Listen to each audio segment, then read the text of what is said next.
أتجه نحو القبر خلال الظلام، ثم أركع على ركبتي.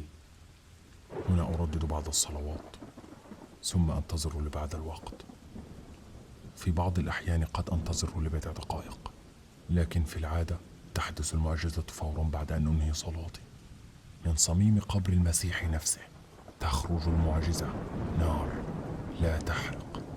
عن طريقها أكون قادرا على إشعال الشموع التي أحملها، ثم أتوجه خارج القبر وأعطي النار إلى جميع الموجودين في كنيسة القيامة. دي شهادة بطريرك القدس ديودوروس عن معجزة سبت النور. سبت النور أقدس يوم في الديانة المسيحية، لأن في اليوم طبقا للديانة المسيحية فإن المسيح بعد ما اتصلب اتدفن في القبر بتاعه، وفي اليوم من كل سنة بتحصل معجزة في الكنيسة اللي فيها قبر المسيح. أول حاجة بتحصل في اليوم هو إن الشرطة الإسرائيلية بتخش تفتش القبر بتاع المسيح كويس قوي عشان يتأكدوا إن مفيهوش أي حاجة ممكن تستخدم لإشعال النار. بعدين البطريرك بنفسه بيتفتش تفتيش ذاتي عشان يتأكدوا إنه مش شايل أي حاجة معاه ممكن بيها يولع نار. بعدين البطريرك بيخلع هدومه وبيخش القبر لوحده وهو ماسك في إيده 33 شمعة اللي هم بيرمزوا لعدد السنين اللي عاشها المسيح على الأرض. بعدين البطريرك لما بيكون جوه بيقرأ صلاة معينة، ومن هنا بتحصل المعجزة. فجأة البطريرك بيطلع من القبر وهو الشمع اللي معاه مولع، وفجأة الناس بتعيط وبتنهار وبتصرخ، وبيبدأوا يولعوا هم كمان الشموع بتاعتهم من النار اللي طالعة من القبر عشان يتبركوا بيها ويمسحوا بيها ذنوبهم. المعجزة مش في بس إن البطريرك بيطلع من القبر ومعاه الشمع بتاعه مولع، لا، بل إن في ناس بتقول إن في شموع من الناس ماسكاها بتولع لوحدها، وإن النار نفسها مش نار عادية، دي نار باردة ما بتحرقش، ولمدة 33 دقيقة بالظبط اللي هم بيرمزوا لعمر المسيح. هي إيه الحكاية بالظبط؟ ودي أولى الأدلة اللي بتثبت مصداقية قصة سبت النور في عام 1187، وبعد ما المسلمين دخلوا القدس بقيادة صلاح الدين الأيوبي، قرر صلاح الدين في السنة إن هو يحضر مع المسيحيين احتفال يوم سبت النور جوتي فون سوف بيقول لنا: عند وصول صلاح الدين الأيوبي نزلت النار من السماء تضيء شموع الكنيسة، وبدأ مساعديه في التحرك من الخوف، وابتدأ المسيحيون في تمجيد الله. المسلمين قالوا بأن النار سببها خدعة، لذلك مسك صلاح الدين شمعة اشتعلت من النار التي نزلت من السماء، وحاول أن يطفئها لكنه لم يستطع طبعا. كلما أطفأها اشتعلت النار المقدسة منها مرة أخرى، حتى تأكد صلاح الدين أنها معجزة، فانهار وبكى وهو يقول: نعم، قريبا سأموت أو سأفقد القدس. وقد تحقق كلامه فعلا، ومات في بداية الصوم الكبير التالي. القصة من أهم القصص اللي المسيحيين فيها بيدعموا معجزة يوم سبت النور، لكنها في الحقيقة قصة ما حصلتش، دي مجرد تأليف. ليه؟ أولاً هم بيقولوا إن صلاح الدين بالفعل مات في بداية الصوم الكبير التالي، اللي هو المفروض يبقى عام 1188 بعد دخول المسلمين بسنة، ولكن ده ما ينفعش لأن صلاح الدين مات عام 1193 مش 1188. ثانياً هو ما ينفعش يكون حضر يوم سبت النور في نفس السنة اللي دخل فيها القدس، لأنه دخل القدس في شهر أكتوبر عام 1187، ويوم سبت النور في سنة 1187 كان يوم 4 إبريل، يعني قبل ما يخش القدس ب6 شهور. ثالثاً التحريات العلمية بتقول إن صلاح الدين كان مريض من قبل ما يخش القدس أصلاً ب2 ولمدة 8 سنين كان بتجيله نوبات مرض كتيرة وحمى، كان كل مرة بيقرب يموت بسببها لكنه بينجو، لحد ما عام 1193 جات له نوبة مرض شديدة وحمى ومات بعدها. التحريات العلمية بتقول إن صلاح الدين كان مريض بحاجة من 2 ملهمش تالت، يا إما التهاب السحاية يا إما التهاب الدماغ الفيروسي، مش أي حاجة تالتة. رابعاً من الناحية التاريخية صلاح الدين قفل كنيسة القيامة أول ما دخل القدس على طول، واشترط على الفرنجة إنهم يدفعوا فلوس لو عايزين يستخدموها تاني، إنما ما دخلش القدس عشان يروح يتفرج مع المسيحيين على يوم سبت النور ويحتفل معاهم والكلام ده. Hey Scotty. Jesus man, خامسا بقى تعالوا نشوف مين مصدر القصة، مين اللي اخترع قصة صلاح الدين وسبت النور والكلام دوت. في الحقيقة انت لو جيت بحثت هتلاقي ان مصدر القصة ديت هو مقال في موقع مسيحي من سنة 2005. موقع لو انت دخلت تقرا اللي فيه هتضحك من هنا للصبح. الموقع كله بيحكي عن معجزات وقصص وتأليف وكده. يعني مثلا معجزة البابا كرولوس لما واحدة ما كانتش بتخلف فحلمت ان البابا كرولوس جاي يكشف عليها فصحيت وخلفت. معجزة بابا كرولوس لما لبى الواحدة دعوتها ودخلها كلية طب أسنان. لما بابا كرولوس مثلا خلى واحد ياخد الجرين كارد، ده حقيقي والله مش بهزر. وهكذا. إذا كنت انت واخد موقع زي دوت مصدر فيعني لا تعليق. I know that a life without love is no life at all. عامة ده هو أول مصدر عربي فعلا نقلت منه المواقع المسيحية العربية نفس القصة ونسختها، لكنه مش أول مصدر حقيقي للقصة نفسها. مصدر القصة ديت هو كاتب دنماركي مسيحي اسمه نيلز كريستيان من كتابه اللي اسمه Møder mellem himmel og jord. الكتاب دوت كتاب ملوش أي 30 لازمة، مش موجود نهائي لا في مكتبات أجنبية ولا على الأمازون ولا حتى مترجم للإنجليزي. مش موجود غير بس على 4 مواقع دنماركية 2 منهم بيتباع فيهم الكتاب مستعمل. والسبب واضح جدا لما تعرف ان الكتاب ما بيقولش اي مصادر. الكتاب دوت جواه بيقول ان كان في شخص اسمه جوتي فون سوف هو اللي بيحكي عن صلاح الدين الايوبي لما انهار وبكى وعيط اول ما شاف النار المقدسه ديت، بس ما ذكرش المصدر بتاعه ولا قال مين هو جوني فان سوف دوت اصلا، ولا جاب اي مصادر تانية لنفس القصه. يعني انت متخيل ان قصه المفروض انها مهمه جدا ملهاش اي مرجع تاريخي او مصدر يتكلم عنها غير كاتب مسيحي على لسان واحد انت لو كتبت اسمه في جوجل مش هتلاقي ليه وجود. فكر فيها، القصة تأليف. بيقولك بقى ان البطريرك وهو داخل القبر بيتفتش تفتيش ذاتي عن طريق الشرطة الإسرائيلية اليهودية نفسها. وعلى الرغم من اني نفسي اصدق ان ده فعلا بيحصل، الا ان ده غير صحيح تماما. مفيش اي تفتيش بيحصل على البطريرك وهو داخل القبر نهائي. اما البطريرك لما بيخلع اللبس بتاعه دوت والناس بتكون فاكره انه كده بيتفتش، فده لا، ده عشان يفضل بلبس اسمه الوايت سيشيريان. ده اللبس اللي بيلبسه اقل رتبه في الكنيسه اللي هي خادم القسيس. البطريرك بيخلع اللبس بتاع الملوك بتاعه ويفضل باللبس بتاع الخادم بتاع القسيس دوت كعلامه على التواضع قبل ما يخش على المسيح في قبره. لا انت لسه مش مقتنع. طيب تعالى معايا نتفرج انا وانت على فيديو كده ليوم سبت النور دوت من سنة 2012. كل اللي انت شايفهم حوالين البطريرك دول هم الحرس والخدم بتوعه اللي هم بيساعدوه في انه يخلع اللبس والتاج اللي لابسه عشان يخش القبر بلبسه البسيط ده.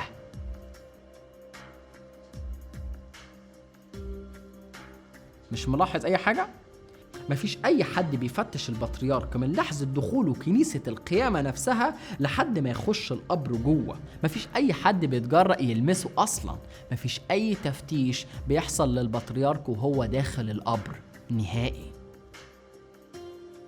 نيجي بقى لأحد أهم النقاط اللي بتدور حولها معجزة يوم سبت النور دوت، وهي النار اللي بتولع لوحدها. في الحقيقة مفيش ولو فيديو واحد بس متصورة فيه النار بتاعت يوم سبت النور ديت وهي بتولع لوحدها كده قدام الناس. كل الضجة المثارة حوالين إن النار دي بتولع لوحدها دي مجرد قصص وإشاعات عمالة يتناقلها الطرفين، المسيحيين اللي عمالين يدافعوا عن إن النار دي بتولع لوحدها، أو المنتقدين اللي هم بيقولوا لا ده فسفور أبيض وعمليات كيميائيه وان الفوسفور الابيض ممكن يولع لوحده لما بيتعرض للهواء والكلام دوت، لحد ما نسيوا يتحروا عن المعلومه اصلا ويشوفوا ما اذا كانت النار دي فعلا بتولع لوحدها ولا لا. A story we agree to tell each other over and over till we forget that it's a lie. امال مين اللي بيولع النار يا شريف؟ البطريرك هو اللي بيولعها. سنة 1880 المطران نيكفروس ثيوتوكوس قال في تصريح ليه بأن النار مش بتنزل من السماء زي ما الناس فاكرة، ده البطريرك هو اللي بيولعها بنفسه جوه القبر، بعدين يطلع يوزعها على المؤمنين عشان يطهروا بيها ذنوبهم. بطريرك القدس إفرام الثاني وده قام بالمعجزة بنفسه، حكى عن تجربة يوم السبت المقدس ده، وصف مراسم اليوم كله بأن ما فيهاش أي معجزة خالص. نفس الكلام دوت قاله البابا جريجوري التاسع سنة 1238، والبابا دوت هو أعلى رتبة في الكنيسة وبيتسمى خليفة الرسل والحبر المقدس وكلمة الإله. البابا بنفسه قال إن مفيش حاجة اسمها معجزة النار المقدسة وإن دي عملية نصب واحتيال. لا لا لا يا شريف، لا لا أنا لسه مش مقتنع يا شريف لسه. طيب لو أنت مش مقتنع تعالى مع بعض نقرأ الصلاة اللي بيقولها البطريرك بنفسه لما يخش جوه قبر المسيح. هي بتتقال باليوناني وطويلة شوية وهتلاقيها كلها في المصادر تحت الفيديو، لكني هقول لك مقطع بسيط بس منها. نحن نفعل هذا في ذكرى نزولك للأرض، بنور ألوهيتك أضاءت الأرض، هنا وأثناء أهم يوم مقدس نتذكر نورك المبهج الذي أشرق الأرض بإلوهيته. نحن نوقد هذا النور كرمز لتعاطفك الإلهي بظهورك لنا، وننشره بين هؤلاء الذين يؤمنون بك، هم النور الحقيقي. نحن نصلي ونتضرع لك أيها الرب المقدس كي تجعل هذا النور هدية تملأها برحمتك الإلهية، وندعوك لتبارك وتمحو خطايا من يتلقاه بإيمان. الصلاة نفسها اللي بيقولها البطريرك جوه حرفيا بتقول نحن نوقد هذا النور، يعني البطريرك بيقول بنفسه إن أنا اللي بولع النور. Calm the fuck down. الصلاة فايدتها إنها تبقى دعاء، إن النار اللي هيولعها البطريرك ديت تبقى مباركة وتمحو ذنوب أي حد يشيلها مش أكتر. نفس القصة ديت بتتعمل على المية، لما بيجيبوا شوية مية عادية كده وبيكونوا عايزينها تبقى مقدسة أو مباركة عشان يمحوا بيها ذنوبهم، يعملوا إيه؟ بيصلوا على المية ديت ويدعوا إنها تبقى مقدسة فتبقى مقدسة. Now, you know as well as I do that no vampire can drink blessed water. لكن عشان نجيب الصورة كاملة ونبقى محايدين برضو، ففي الحقيقة في فيديو واحد بس النار فيه ولعت لوحدها سنة 1996. في اليوم دوت كان في واحد بيصور عادي جدا، وفجأة تلاقيه بيصور ما يقال إنه راهبة روسية واقفة في الدور الثاني من كنيسة القيامة، وقبل ما البطريرك يطلع من القبر ومعاه الشموع بتاعته وهي مولعة، هي شمعتها بقدرة قادر بتولع لوحدها. اولا الفيديو دوت قديم جدا فما نقدرش نتاكد من تفاصيل واحداثه كويس، لكن عامه الفيديو نفسه مش في صالح المسيحيين، لان ده اكبر دليل على ان وجود البطريرك جوه القبر مش مفيد. اذا كانت المعجزه بامكانها انها تولع الشموع لوحدها، طيب ليه بقيه الشموع ما تتولعش لوحدها؟ اشمعنى شمعة بس واحدة هي اللي تتولع؟ وحتى لما تتولع مفيش أي دليل عليها إنها ولعت، يعني مفيش حد صورها مثلا ولا حاجة غير فيديو واحد بس لواحد من الدور الأرضي، وحتى ما صورهاش وهي بتولع، يعني ولا كأن ليها لازمة أصلا إنها اتعملت. وبما إن الصلاة كمان دي مجرد طقوس دينية ومش هي السبب في المعجزة، دي مجرد دعاء عادي يعني، يبقى نخلي البطريرك يطلع بره القبر بدون ما يصلي جوه ولا يدعي ولا يعمل اي حاجة، ونشوف المعجزة دي هتحصل ولا لا. وبما ان الناس كلهم برضو المفروض يكونوا سواسية عند المسيح، وان المسيح ما يعترفش بحاجة اسمها ده منصبه بطريرك ودوت منصبه قسيس ودوت خادم كنيسة وده انسان عادي، المفروض حتى وجود البطريرك نفسه بالنسبة للمسيح ملوش لازمة. المفروض كل اللي يحصل هو ان الناس البسيطة الغلبانة العادية تروح عند قبر المسيح هناك وتصلي بقى، تعمل اللي هي عايزاه، وبعد كده ترفع الشمعة كده والشمعة هي هتولع لوحدها. How's that for a magic trick? المسألة سهلة وبسيطة قوي. لو كانت فعلا النار دي بتولع لوحدها كنت هتلاقي آلاف من الفيديوهات على اليوتيوب بتصور الكلام ده. نرجع بقى لشهادة البطريرك ديودوروس. اتجهوا نحو القبر خلال الظلام. في الحقيقة لو جينا بحثنا عن مصدر الشهادة ديت هنلاقيه مقال مكتوب على النت بيرجع تاريخه ليوم 29 إبريل سنة 2000. المقال بين واحد بيعمل انترفيو مع بطريرك القدس ديودوروس، فالبطريرك بيحكي له هو ايه اللي بيعمله في اليوم دوت. مين بقى المفروض اللي بيعمل الانترفيو قدام البطريرك ده؟ يب ده motherfucker نيلز كريستيان. ايوه اللي ألف القصة بتاعت صلاح الدين ومعجزة يوم سبت النور. مش بس كده، ده انت لو جيت بحثت على الانترفيو المصدر دي دلوقتي هتلاقيها اتحذفت للأسف بعد ما آلاف المواقع العربية والمسيحية أخدتها. تقدر تجيبه بس لو دخلت على موقع زي ويب أرشيف مثلا ورجعت بالتاريخ وشفت المقالات اللي اتحذفت من الموقع دوت، هتلاقيه كان موجود واتحذف. حتى لو افترضنا ان الانترفيو دوت فعلا حصل، ده لا يثبت مصداقية قصة سبت النور دي نهائي. ما ينفعش تاخد كلام الشخص اللي بيعمل الخدعة كدليل على مصداقية الخدعة، لان هو اللي بيعملها. ده مثلا كأنك بتكلم ساحر مثلا فبتسأله وتقول له هو انت بتطلع الحمامة دي من ايدك ازاي؟ بيقول لك والله يعني انا بقرا تعويذة كده في سري وبعد شوية بتطلع الحمامة لوحدها، فانت تصدقه وتنبهر. غلط. ودي أهم نقطة بتدور حولها المعجزة ديت. النار ديت مش بتحرق ولمدة 33 دقيقة، ما بيلسعش، مش نار.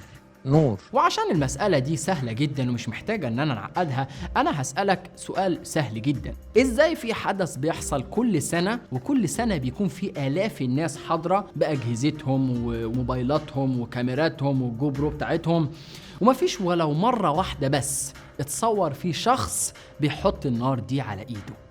مفيش ولو فيديو واحد لأي حد في اليوم دوت بيحط النار على ايده ولو لمدة 3 ثواني بس، مش 33 دقيقة. شيء غير منطقي صح؟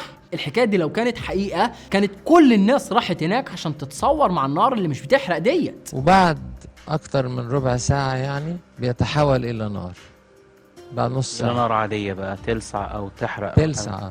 لكن في الأول ما بيبقاش نار، بيبقى نور بس منور الشمع. افتح اي فيديو على اليوتيوب باليوم سبت النور دوت وشوف بنفسك. البطريرك بيخش جوه القبر، بيولع النار، بيطلع بيديها للناس، ومفيش ولا واحد فيهم خطر على باله يحط ايده على النار. اما بقى الصور والفيديوهات اللي حضرتك بتشوفها للناس وهي حاطه ايديها على النار، فدي يعني حاجه تضحك، لان اللي يسمع الكلام دوت يفتكر مثلا الناس دي هناك بيحطوا النار في بقهم، بيحطوا النار مثلا على عينيهم لحد ما 33 دقيقه بقى يخلصوا مع النار بارده. بس الحقيقة انهم مش بيكملوا ولو لمدة ثانية واحدة. وكل الصور اللي انت بتشوفها للناس وهي حاطة ايديها على النار فدي بتبقى متاخدة من فيديو وهم معديين ايديهم من على النار، فبتبان كأنها نار ما بتحرقش، ودي سهل تتعمل.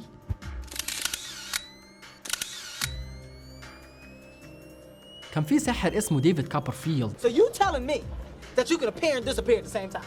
No, man, you can't appear and disappear at the same time. The bitch ain't David Copperfield. ديفيد كوبرفيلد دوت في مرة من المرات أخفى تمثال الحرية قدام ملايين المشاهدين لايف على الهوا، وفي مرة تانية اختفى من على المسرح وظهر فجأة في هواي لايف قدام الناس، وفي مرة تالتة أخفى 13 شخص من على خشبة المسرح. بس كان في كل مرة بيطلب من ناس ما يعرفهمش راندوم كده من الجمهور بأنهم يطلعوا على المسرح ويتأكدوا ويراقبوه لو في أي خدع بيعملها.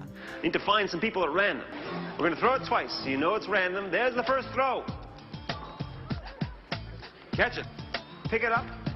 Close your eyes and throw it anywhere you want. ليه بيعمل كده؟ عشان يخلي الناس تثق فيه ويصدقوا انه فعلا بيعمل كده. طبعا دي كلها خدع بصرية، وكل الخدع بتاعته دي اتكشفت بتتعمل ازاي، لكن المغزى انه كان واثق من قدراته جدا، عشان كده كان بيطلب من الناس تطلع تتأكد انه مش بيعمل اي خدع. انا عايزك تقارن دوت بقى باللي بيحصل يوم سبت النور. اولا يقولك ان المعجزه ديت مش بترضى تطلع الا لو بطريرك الارثوذكس بنفسه هو اللي دخل عشان يطلعها. بعد كده يقولك ان القبر دوت بيتفتش في نفس اليوم وده ما بيحصلش. بعدين يقولك ان البطريرك بيتفتش تفتيش ذاتي وده ما بيحصلش. وكل الفيديوهات اللي باينه على اليوتيوب واضح فيها قوي ان البطريرك من لحظه دخوله كنيسه القيامه لحد ما يخش جوه القبر مفيش حد بيلمسه غير اللي بيساعده عشان يخلع هدومه بس. بعدين يقولك ده لازم يخش جوه القبر لوحده، ما ينفعش اي حد يخش جوه القبر معاه، ومش مسموح لأي كاميرات تصوير أو أي قنوات إنها تصور إيه اللي بيحصل جوه. بعدين يطلع بالنار وتكون طبيعية جدا وبتحرق، ومفيش ولو فيديو واحد بس لأي حد وهو بيلمس النار لمدة 3 ثواني بس. بعد كده تلاقي ملايين الناس فاكرة إن دي معجزة. قد إيه الأديان ممكن تعمل إنسان؟ Good job. بعدين انت مش محتاج تقول ان البطريرك بيتفتش تفتيش ذاتي وان القبر بيتفتش وانهم بيخلعوه هدومه وبيراقبوا المكان وبيعملوا عشان تثبت ان البطريرك ما ينفعش يولع النار دي جوه لوحده. لا، هو لو عايز هيولعها. ده مش سحر ولا حاجة، ده عود كبريت من اللي عندك في البيت وطريقة عمله سهلة جدا وهتلاقيها عندك في المصادر تحت. عود كبريت بسيط يقدر يخبيه في أي حتة في جسمه ويقدر يولع بيه في أي سطح حواليه. البطريرك مش هيحتاج أكتر منه عشان يولع النار ديت ويخلي المسيحيين يفضلوا طول عمرهم مؤمنين بقدرات المسيح ومعجزاته. هي حاجة كويسة بالنسبة له، لكنها في الأول وفي الآخر عملية نصب واحتيال وكذب واستخفاف بعقول الناس الغلابة.